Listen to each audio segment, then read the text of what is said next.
Marunong na, sir.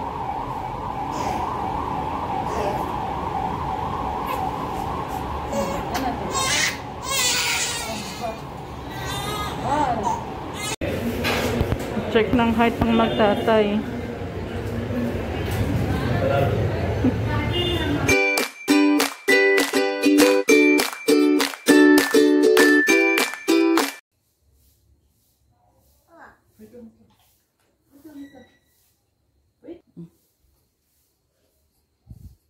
Don't make some rain is yeah. Okay now. What's the flavor? Orange. Orange na. Drink more water.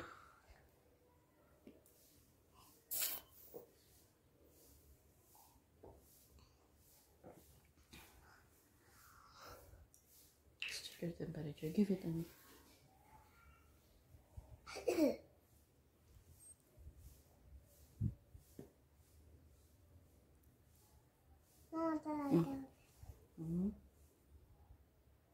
Talaga.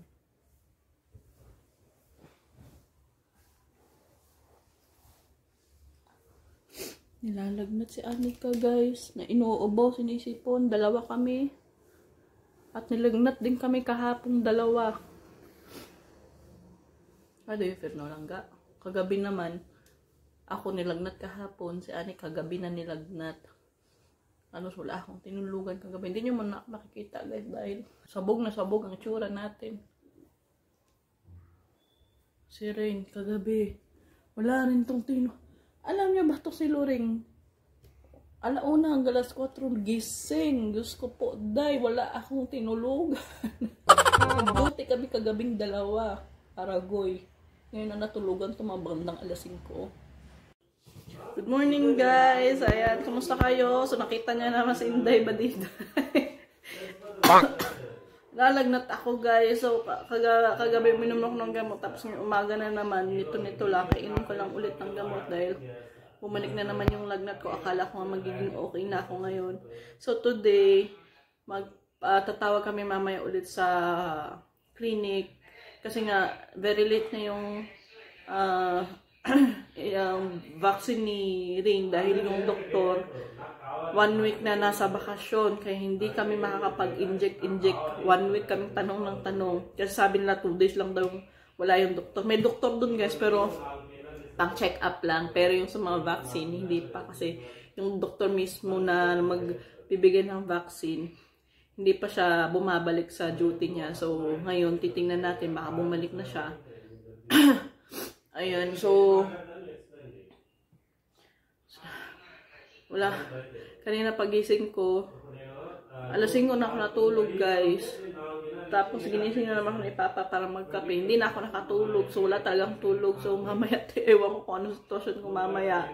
Walang tulog, tapos mamaya pag if ever vaccine si Rain, hindi ko na lang alam. Baka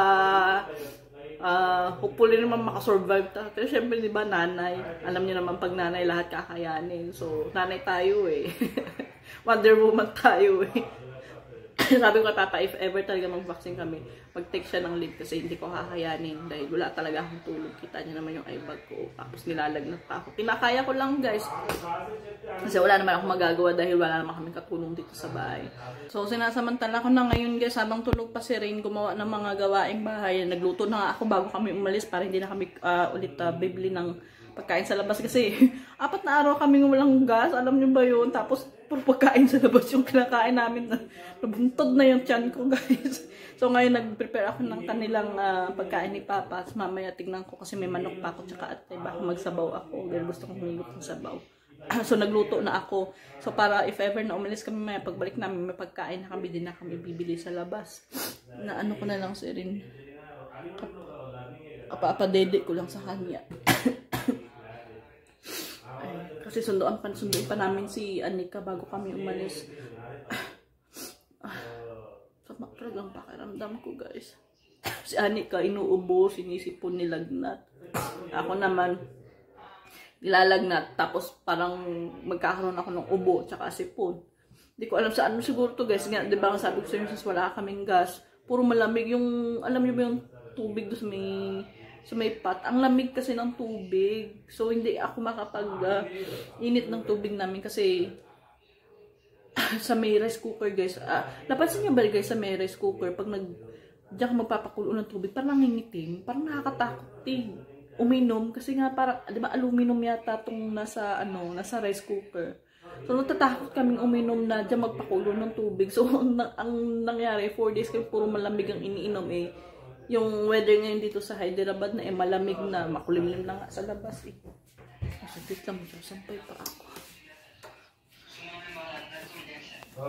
Medyo umaraw na. Umaraw na. Mapainit na muna tayo. Isang bating muna tayo. Just put tayo. Kailangan kong mag-photosynthesis. Sarap magpainit pag ganitong malamig-lamig tapos magpa-araw. I need photosynthesis. Sabi ko kay Papa na may miss ko nga lumabas. Pag nakabili na siguro kami ng stroller ni Rain, guys, baka pwede na kami lumabas-labas. At the same time, natatakot rin ako. Natatakot rin ako lumabas dahil taglamig na dito. Baka nga sipunin pa si Rain pag lumabas kami. Nagpupuyog.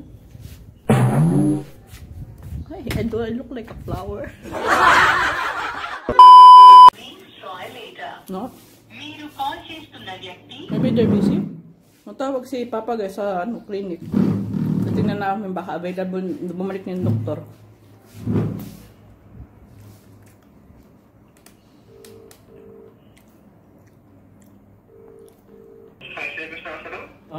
Doctor గారు ఉన్నారండి ఇవాళ వ్యాక్సినేషన్ కి? ఉన్నారండి. ఉన్నారా? ఎప్పటి వరకు ఉంటారండి? 1 వరకు ఉంటారండి. ఓకే అండి, thank you. What did they say? Is there? It's already there? So what time are we going? After Anika's class? After Anika's class? What is that?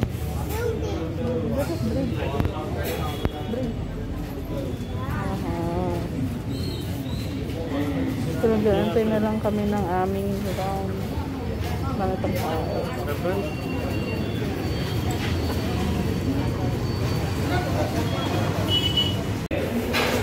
check ng height ng magtatay. Enjoy ko na ang luring-luring. Underweight. Mama, medicine for God. Oh, we're going to okay na.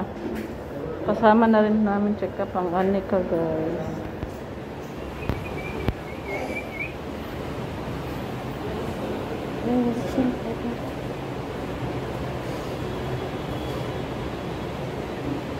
Uy. ఇప్పుడు ఆ ఇంజక్షన్ మొత్తం నిద్ర అంతా వెళ్ళిపోతుంది. ఈమె అంత ఏడలేదు సార్, ఇంక ఈమె చూడాలి. ఫస్ట్ టైం ఇదే కదా సార్ ఇంజక్షన్. ఈమె ఎట్లా ఏడుస్తుందో చూడాలి.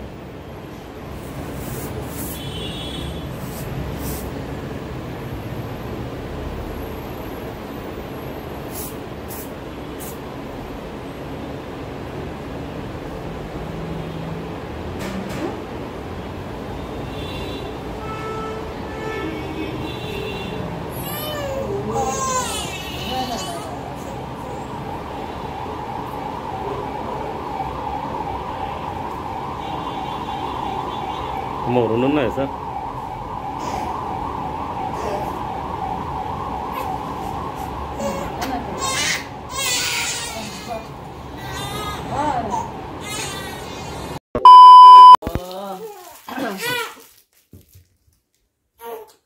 My hands has oil pa. Can you please drag this one?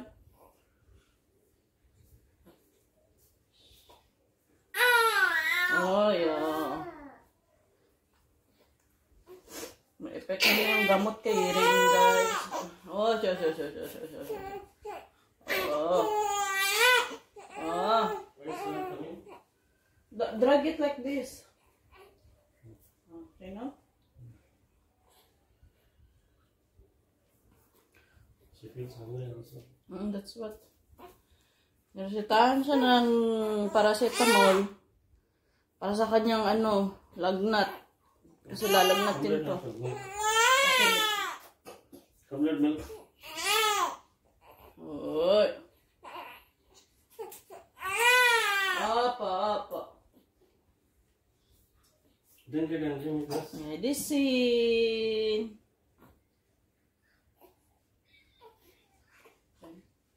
One.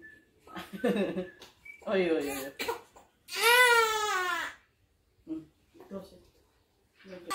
After 6 hours, you should give. Again at night time. 7. What time is it now? 7. 7 na. Ayun. Alas 7 na pala. Complete knuckle. Complete knuckle. Oh.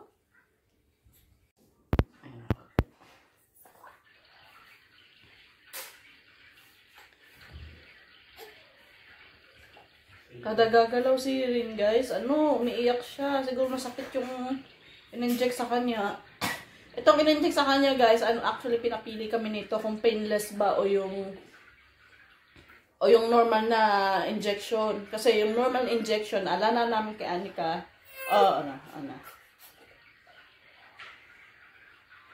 Naalala namin kay Anika, guys.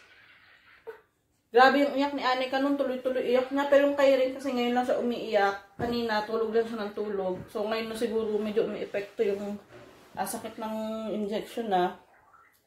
Pero compare talaga kay Anika before, mas better yung ngayong gamot na in-inject sa kanya.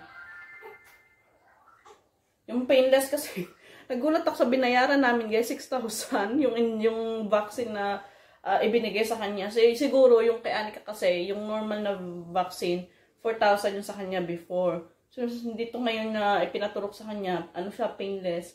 So, inabot siya ng mga 6,000. Sabi ng doktor, hindi ito masyadong masakit compare sa isang gamot na yung normal. So, nanotice nga namin, hindi siya ganun masyadong umiiyak.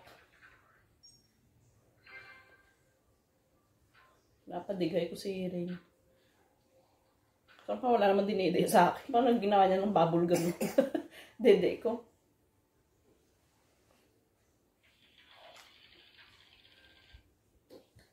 Hindi ko nga siya pinashort, guys, para free yung kanyang hita.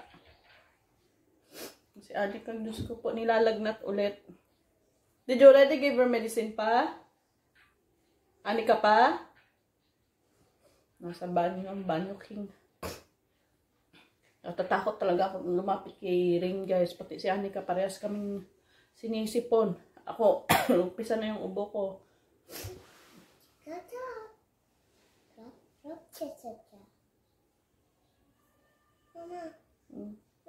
Natatakot akong hawakan si Rin kasi diba masakit?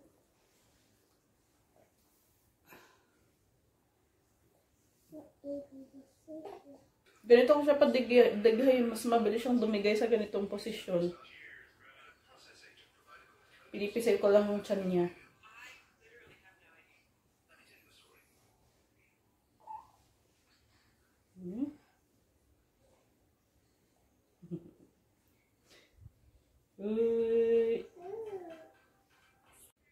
Medyo nakatulog ng loring-loring, guys.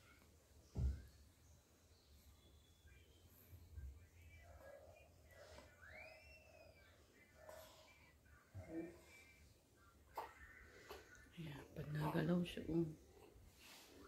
pag nagalaw siya, sumasakit yung hita niya siguro nito. Sleep na pangga, mama.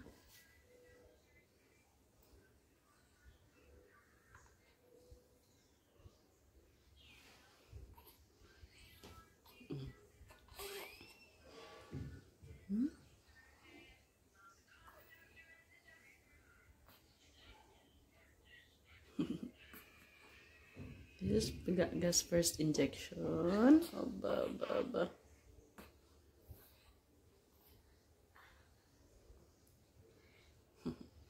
Yeah.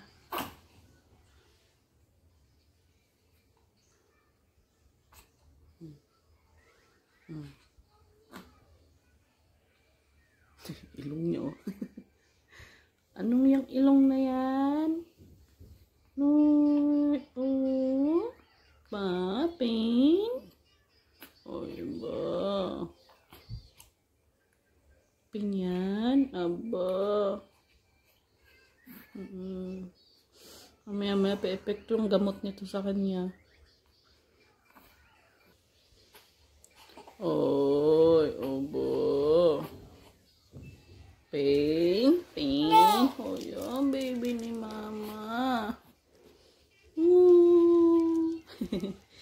You feel pain now? You feel pain? Very brave na na. Rain na. Brave yun eh.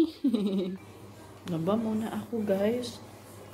Actually, alas 10 na. Mag-aalas 10 na.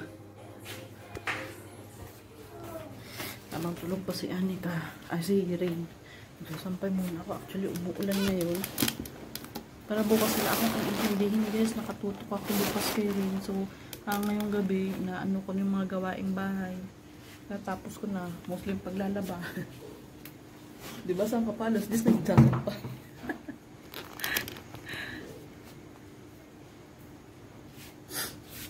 Dito ko na sasampay. Total, ano naman. Dito naman, hindi naman nababasa. Dito yung ano namin eh, sinampay. Kaya okay lang magsampay dito.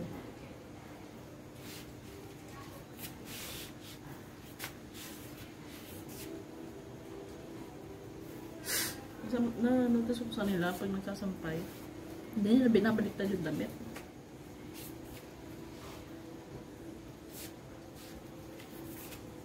Ako kasi binabaliktad ko yung mga damit para kung if ever na madumihan, hindi makita.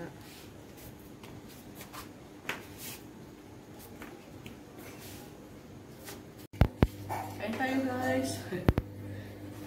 Ang ating panghapon ay parang pang midnight snack na, no? Ay, ano ka? Be careful. Go there, sit there. Sit. Sit down. Kaya shower pa rin si Anika. Lilinisan. Papainom ko na sa kanya ng gamot.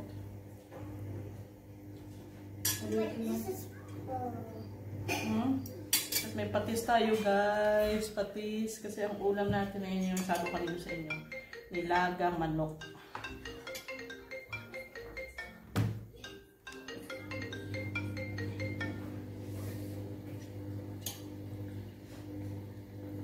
Tapos wala akong panglasa, guys. Kaya gusto kong kumain ng may patis.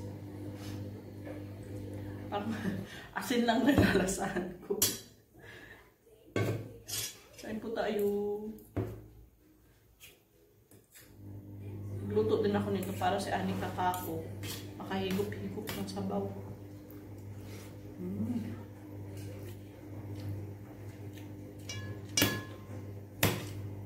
Wala talaga panglasa, guys.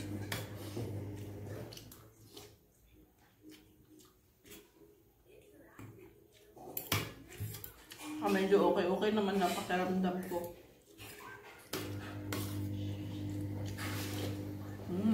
Uda.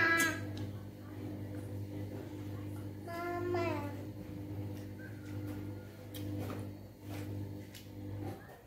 Nagpa-check up na pala kanina yung papa ko. Ano daw? Baka daw acid yung sa kanya na umakyat sa ulo niya. Kaya siya hinimatay. Sabi ko hindi ba stroke kasi nga, di ba sabi nga nila na nangingiwi yung bibig.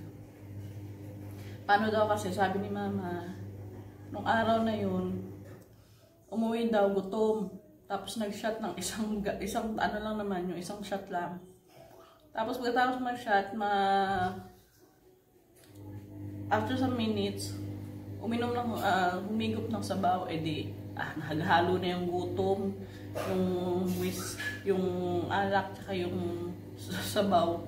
Kaya yun, sabi ng doktor, baka daw yung acid na tumaas sa ulo niya. At hindi na rin pinapalit yung gamot. Basta maintain lang daw, tsaka vitamins. At okay naman daw kanina yung dugo niya, wala naman daw problema. Hindi naman pinasitiskan kasi wala namang nararamdaman si Papa. So yun lang, sabi ni Mama, ayan, bawal din ang kape, bawal din mga paksiw.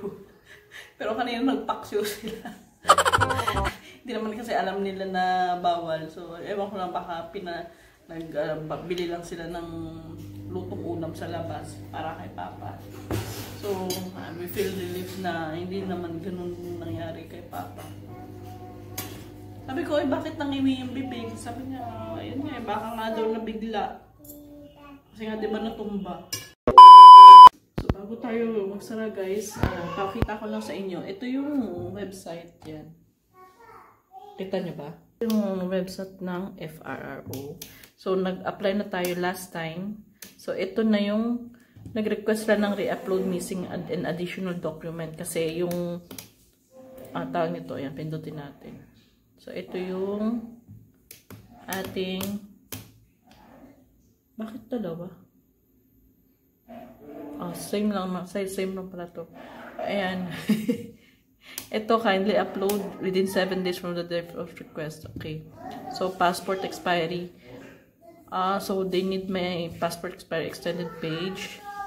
Ito, kailangan namin to bukas ipaano sa affidavit. Latest update C-form. Itong C-form, guys. Yung C-form, guys, ano yung residence sa proof yan. Yung pinasa kasi na namin yung last time. So, nakita. Ano lang naman yan, sa website lang naman yan. Yung C-form, nakita nila na hindi updated. So, ano lang naman yan sa, tawag nito sa tawag nito sa internet lang din naman kukunin yan. It's either na magpo-provide ka ng affidavit of, na proof of residency na in affidavit form. Okay. Ano lang ni Anika. Sa shower lang ni Anika. So that's it for today's video lang guys. So hindi masyadong ngayon yung vlog natin dahil hindi ako masyadong makakuha ng shooting ngayon. Dahil nga ito yung sitwasyon ko, sinisipon. Pero parang medyo iba yung boses ko, diba? So inaalala ko lang rin baka mahawa sa amin ni Anika. Kaya if ever talaga ayaw palapitin si Anika pero gustong laging lumapit sa kapatid. So hopefully naman di mahahawaan sa akin si Rain. Let's see.